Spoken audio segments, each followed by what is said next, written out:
বাংলাদেশে তুরস্কের রাষ্ট্রপতির ছেলে বাংলাদেশ সফর করেছেন। তার সফরের মূল উদ্দেশ্য ছিল হচ্ছে বাংলাদেশে রোহিঙ্গা ক্যাম্প ভ্রমণ করা, এটাই ছিল মূল উদ্দেশ্য।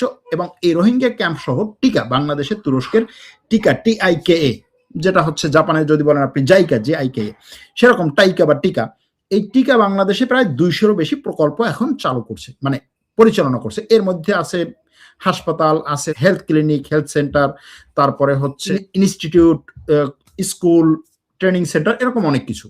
তো সেই টিকার বিভিন্ন প্রজেক্ট উদ্বোধন করার জন্য, সেগুলো দেখার জন্য তারা বাংলাদেশে গেছে।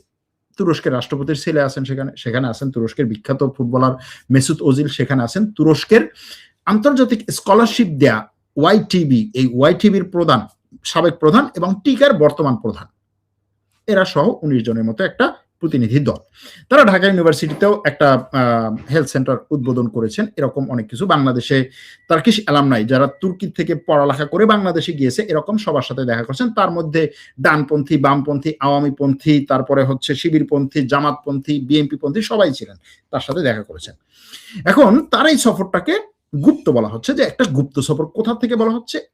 ভারতীয় কিছু পত্রপত্রিকা থেকে। এবং তারা হচ্ছে ব্যাপক পরিমাণে এটা নিয়ে হচ্ছে মানে প্রশ্ন তৈরি করেছেন যে তারেক রহমানের বিজয়ের পরপরই এরদোয়ানের ছেলের এই গুপ্ত সফর কি মিন করে।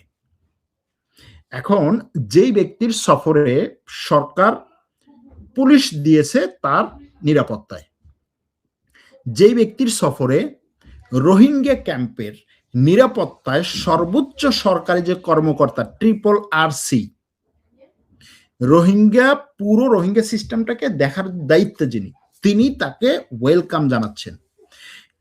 ওই কক্সবাজারের যে হচ্ছে সর্বোচ্চ সরকারি কর্মকর্তা, ওই এলাকার সর্বোচ্চ সরকারি কর্মকর্তা কে?